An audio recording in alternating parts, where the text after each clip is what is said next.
Buenas noches, comunidades profesionales. Feliz 2024.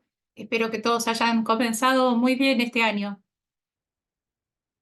Ya hace unos días les comenté desde mi rol de traductora pública en idioma inglés y también docente de inglés jurídico acerca de algunas novedades terminológicas referidas básicamente al decreto de necesidad de urgencia y también a la ley ómnibus. Claramente, varios estudios de abogados independientes, están analizando esto y con justa razón. Pero bueno, precisamente como estas normativas tienden a atraer, según entiendo, los intereses de inversores extranjeros, justo es decir que sería muy preciso traducir sus puntos principales al inglés, sino su totalidad, inclusive esto encarado a nivel oficial al inglés. ¿Y cómo se traduce al inglés? ¿Y cómo se expresa al inglés esto nuevo que nos tiene así tan en debate, en situación de posiciones encontradas muchas veces? Nosotros como traductores públicos, precisamente lo que hacemos es dar fe de las palabras que traducimos y tenemos experiencia, al menos en mi caso y varios de mis colegas, no lo por mí sola, tenemos experiencia en lo que es la traducción de legislación. Tiempo atrás me desempeñé en uno de los ministerios del gobierno como consultora, precisamente dedicada, bueno, a la traducción de temas contenciosos, pero también de legislación. Pero más allá de eso, cualquier traductor público está capacitado, en tanto se especialice también en el derecho, en aportar soluciones lingüísticas a eh, artículos de leyes, contratos, pero en este caso nos estamos refiriendo más puntualmente a un decreto de necesidad de urgencia y una ley ómnibus. El articulado es enorme, no podemos realmente abarcar todo, pero a raíz precisamente de algunas imprecisiones y algunos aciertos que también veo en función de lo que producen los abogados con background bilingüe, me gustaría aportar y compartir con ustedes algunas apreciaciones. Bueno, aquí está. De esto se trata. Bueno, por empezar, la palabra decreto. En más de una ocasión he visto la palabra decreto traducida como decree. Lo que me gustaría comentarles es que el decree en realidad también remite a lo que es una resolución judicial. Y en realidad es una resolución judicial devenida del sistema del equity, algo que los traductores públicos de inglés explicamos muy bien y tenemos en nuestro background. Por lo tanto, puede ser inconducente, es decir, todos entienden que se trata de un decreto del Poder Ejecutivo, pero precisamente la palabra más exacta sería executive order. Y de paso, nos adaptamos a la terminología estadounidense, o mejor dicho, a la terminología de derecho constitucional de los Estados Unidos. En lo que respecta a derecho laboral, hay bueno, muchísimos cambios que se proponen. Hoy por hoy hay medidas cautelares, pero bueno, independientemente de esto, ya dije, mi foco es el vocabulario. Eh, Hay una diferencia entre labor law e employment law. Según lo que estuve observando, estos términos se toman como equivalentes y la verdad es que no son equivalentes. Voy a explicar la diferencia y en realidad employment law abarca al labor law.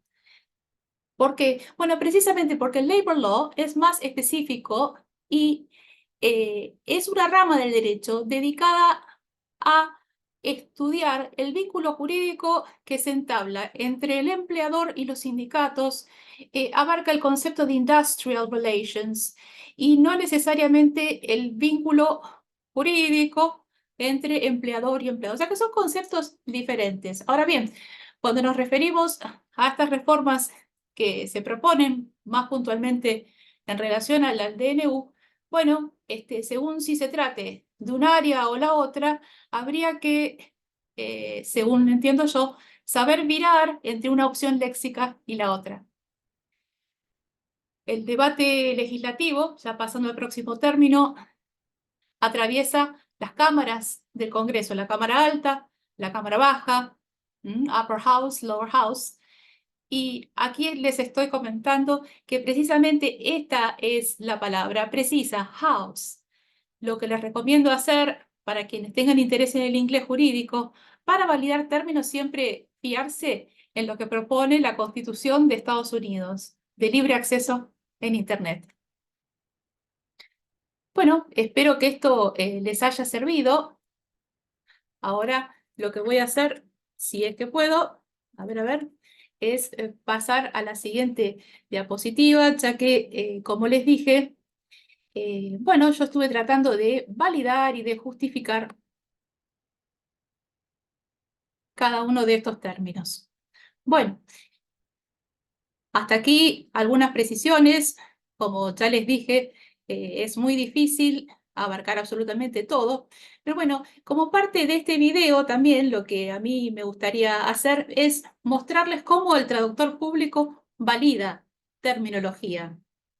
Porque en definitiva esto que yo les comento a ustedes no nace de lo que me parece a mí o de, a ver, lo que a mí me gusta, lo que yo prefiero. A ver, las preferencias personales también son válidas, desde luego que sí, pero lo que nosotros hacemos, y precisamente ahí está el diferencial de un profesional, es investigar. Voy ahora al siguiente.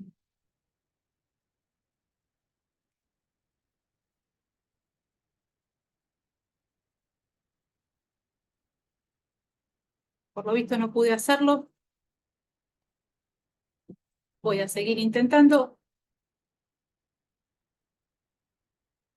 Derogate and repeal. Por ejemplo, derogar, lo voy anticipando. Derogate and repeal podrían tomarse como sinónimos. Sin embargo, no son sinónimos y paso a explicarles por qué. En realidad, derogate, nosotros cuando nos referimos al inglés o quienes hablamos el inglés como segunda lengua, a veces tenemos miedo de utilizar palabras que sean Spanglish. Bueno, déjenme aportarles algo de tranquilidad y decirles que derogate no necesariamente es Spanglish. Ahora bien, el significado no es exactamente el mismo. ¿Y por qué digo que no es el mismo? Bueno, digo que no es el mismo porque derogate se refiere a precisamente a la derogación, valga la redundancia, pero de una parcialidad de la norma, mientras que repeal se refiere a la anulación de una norma en su totalidad.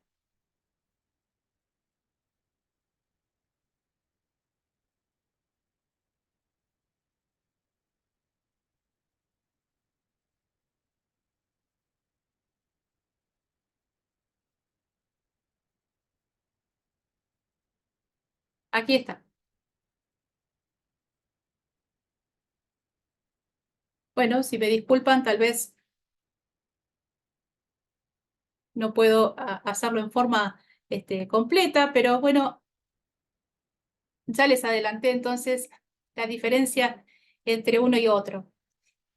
Normas, es decir, eh, lo que se extrae de estas leyes que se proponen o de este DNU son diversas normas, normas que abarcan diversas áreas del derecho. Entonces, ¿cuál sería la traducción al inglés correcta? Norms o provisions. Bueno, bien sabemos que hoy día tenemos la inteligencia artificial y hay quienes dicen que los traductores vamos a ser reemplazados a raíz de esto. Miren, en realidad, norms se refiere a una pauta, a veces hasta una pauta de conducta, mientras que provisions o provisions of law, como vamos a ver más adelante, es la palabra más precisa y exacta para referirnos a una norma jurídica contenida en la ley. Por último, para no hacer esto más extenso, imprevisión. ¿De dónde es que saco esto? Bueno, hay diversas modificaciones. Una de ellas tiene que ver con el derecho contractual y la así llamada teoría de la imprevisión. Bueno, he visto unforeseeability, pero también he visto imprevision. Hasta no me animé a ponerlo. Y esto a cargo de un estudio jurídico de renombre. Lo que se propone, o mejor dicho, lo que propongo es hardship y sobre todo economic hardship. También he visto commercial impracticability. Bueno, ¿y por qué es que propongo esto? Bueno, aquí yo tengo mis fuentes de validación terminológica y sobre todo diccionarios especializados, entre ellos el Black's Law Dictionary y también una enciclopedia jurídica como LectLaw, o mejor dicho, lawcornell.edu. Ahí está. Lo pueden tener en cuenta todos ustedes para corroborar esta terminología. Bueno, no menos importante, last but not least, proyecto de ley, por supuesto, esto es bill. Cualquiera puede traducir esto. Ahora, ¿cómo es que traducimos ley ómnibus? Bueno, entendemos por ómnibus una ley que abarca múltiples áreas del derecho, de ahí el término ómnibus. Ahora, nosotros como traductores, ¿qué debemos hacer? ¿Mantener este calco? Omnibus law. ¿Cuál es nuestra función? Simplemente transliterar o a su vez ser comunicadores. Permítame también comentarles a los integrantes de la comunidad de profesionales que la diferencia precisamente entre un traductor que traduce en forma instintiva y alguien que se ha profesionalizado en la traducción es que nosotros en la formación universitaria tenemos acceso o empezamos a conocer lo que son los métodos de traducción. Estudiamos traducción de forma más sistemática y según los diferentes métodos que la bibliografía propone, aquí, Wide Ranging State Reform Package sería un equivalente funcional en la traducción. Hablamos de préstamos, hablamos de transposiciones culturales. Precisamente este es el diferencial que un traductor profesional aporta, no necesariamente un traductor público, pero sí un traductor profesional. Y bueno, aplicamos esto, o mejor dicho, trato de aplicar esto a esta palabra, sí, que hoy día está tan en boga. Y a su vez, la corroboré visitando el sitio de noticias Bloomberg, que me parece utiliza esta terminología. Es una frase, mejor dicho, es más larga, pero entiendo que aporta mayor claridad y propende a la comunicación. Bueno, como les dije, esto que yo les propongo encuentra su validación. Me he tomado el trabajo de confirmar, validar las propuestas que descarté, las propuestas que realizo, en función de las diversas fuentes que les comenté. Aquí tienen, por ejemplo, la validación de Decree, en esta enciclopedia jurídica muy útil, law.cornell.edu, ahí lo dije bien, la diferencia entre labor law e employment law. ¿Por qué hablamos de Houses of Congress? Bueno, para esto en realidad basta leer la Constitución de Estados Unidos, pero aquí tienen un sitio oficial sobre el Congreso. Y por último, aquí tienen la diferencia entre derogation and repeal. Como ya dije, derogation is the partial repeal or abolition of a law, mientras que repeal es la anulación de una ley previamente existente. ¿Y quién dice eso? Nada menos que el Black's Law Dictionary. Entonces, realmente, si la propuesta es el Black's, para quienes conocen el inglés jurídico y los colegas también que estén escuchando saben que es una fuente inobjetable. Les había hablado de provision of law en contraposición a norm. Aquí, como se puede ver, las definiciones son bastante claras. Me corro un poco yo para que ustedes lo puedan apreciar. The term provision of law means any provision of a federal statute or rule. Y bueno, a todo esto, a ver, no es una clase esto, pero statute, desde luego no es estatuto, sino que es ley escrita. Y por último, la teoría de la imprevisión, lo más correcto o lo más comunicativo en todo caso, porque acá lo que estamos tratando de hacer es dar a conocer o explicarle a los inversores, a hablantes de habla inglesa en general, cuáles son los cambios en los que estamos inmersos o los que por el momento se proponen. La teoría de la imprevisión se condice con economic hardship. Acá de vuelta vamos por la vía del equivalente funcional y el derecho comparado aplicado a la traducción jurídica. Esta es precisamente una de las cuestiones que diferencian a un traductor público, ¿sí? De un traductor profesional. Como ven, se refiere al acaecimiento de circunstancias imprevistas. ¿Y quiénes son los que proponen esto? Bueno, precisamente son abogados de estudios jurídicos en países de habla inglesa. Como ven, en ningún momento recurrí a inteligencia artificial, los mecanismos ya conocidos o a glosarios en línea que aportan soluciones expeditas, ¿sí? La única vez que lo hice fue para lo último, imprevision, sí, tal cual.